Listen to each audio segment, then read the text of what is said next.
دیکھیں ایک تو پہلا یہ ہے کہ آپ یہ دیکھیے کہ پاکستان میں تاریخ میں انفلیشن ریٹ اپنے ریکارڈ قائم کرنے میں کامیاب ہوا. جی 29 سے 31% کا انفلیشن اگر جس ملک میں ہو اس میں کوئی بھی چیز آپ کی سستی نہیں ہو سکتی.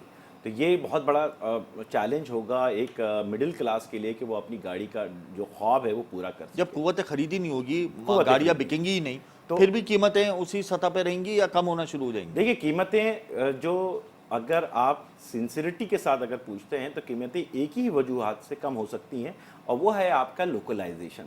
آپ کتنے سنسیئر ہیں اس ملک کے ساتھ کہ آپ اپنی لوکلائزیشن کو بڑھا پائیں. جب آپ لوکلائزیشن کو ایڈ آن کریں گے تو ڈیفینیٹلی آپ کہہ سکتے ہیں کہ پرائسز کم ہو. ادروائز اس وقت جو سینیریو ہے ان میں پرائسز کا کم ہونا ذرا مشکل سوال ہے. اب لوکلائزیشن کو تو انپٹ کرنے کے لیے ہمیں بہت بڑے بڑے ریفارمز کرنے پڑیں گے، بڑی بڑی پالیسیز بنانی پڑیں گی. انجینئرنگ ڈیولپمنٹ بورڈ نے اپنا کام نہیں کیا وقت پہ، اگر وہ کر لیتے تو آج لوکلائزیشن بہتر ہو جاتی. اب لوکلائزیشن کے علاوہ کوئی شارٹ راستہ بتا دیں جس سے آٹو سیکٹر تھوڑا سا بہتر ہو سکے، ریلیف مل سکے ہر شخص کو کہ وہ گاڑیوں کی پرچیزنگ کر سکے، سیلنگ کر سکے.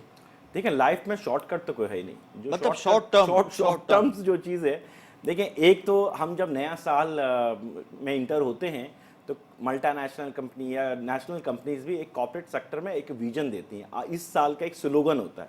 تو میں یہ سمجھتا ہوں کہ government of Pakistan, O E Ms اور آٹو پارٹس مینوفیکچرر تینوں مل کے ایک سلوگن دے کہ 2024 دا ایئر از لوکلائزیشن ایئر. ہو سکتے ہیں ایک پیج پہ یہ جمع. آپ کو ہونا پڑے گا نا. دیکھیں نا آپ نے اگر 2023 میں جو چیزوں کو چیلنجز کو فیس کیا ہے اس سے اگر آپ نے لرننگ نہیں کی تو پھر تو آپ اس سال میں بھی اسی طرح یہ سال بھی اسی طرح ختم ہو جائے گا. لوکلائزیشن میں سب سے بڑی رکاوٹ کون ہے؟ دیکھیں لوکلائزیشنز میں سب سے بڑی رکاوٹ جو ہے وہ ایک آپ کی پالیسیز ہوتی ہیں کہ آپ پالیسیز دیتے ہیں پالیسیز تو نہیں ہے ہمارے تو ملک. آپ کو بنانی تو پڑیں گی نا. او ای ایمس کی ولنگنس ہوتی ہے، لوکل انٹرپرینیورس کی ٹیکنالوجی ایکوائر کرنے کی ایک سسٹینیبلٹی ہوتی ہے، اس کو فوکس ہوتا ہے کہ میں ٹیکنالوجی نیو ایکوائر کروں.